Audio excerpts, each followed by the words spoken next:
when did you start writing, and who kind of got you into it? I know there's stuff in here from when you were 18, from when you were in high school. That's probably when I started writing longer form poems. And that was a year in Australia where I was one of those times I was lost and wobbly and looking and trying to figure, didn't have friends to rely on, didn't have family to rely on. So I started, dude, I was losing my mind in a good way. I was writing 16-page letters to myself.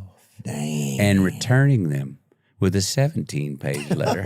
I was losing my mind. I didn't know what. I didn't have a compass, man. Everything around me was odd, and I didn't know if I agreed with it or disagreed with it, or if it was just a cultural difference, or if it was bullshit, or just getting to know yourself. And I didn't know where to stand until I got pushed to where I had to make a stand. And I went, no.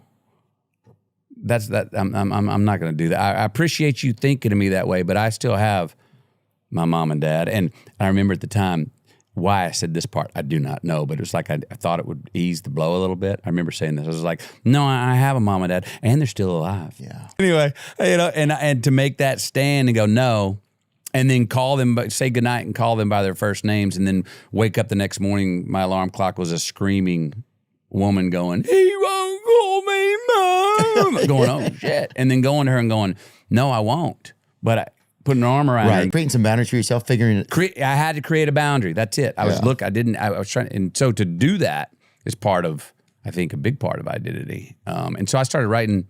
I'd written since I was probably 12, but I started writing poems and jotting down prayers and things when I was, like I said, lost, wobbly, and looking, but also times where things were going well and I felt spiritually strong and going like, well, what are some habits I got right now? What are some ways I'm seeing the world where the world seems to be, I'm putting this out of my soul and it's music and the world's kind of throwing back the next beat right at me. And we got a tune going. And then I stepped in shit. Oh, well, that's part of the tune. It's all part of the same song, yeah. Instead of trying to get this song, like just the perfect song, just recognize it's a long song. It's a long song.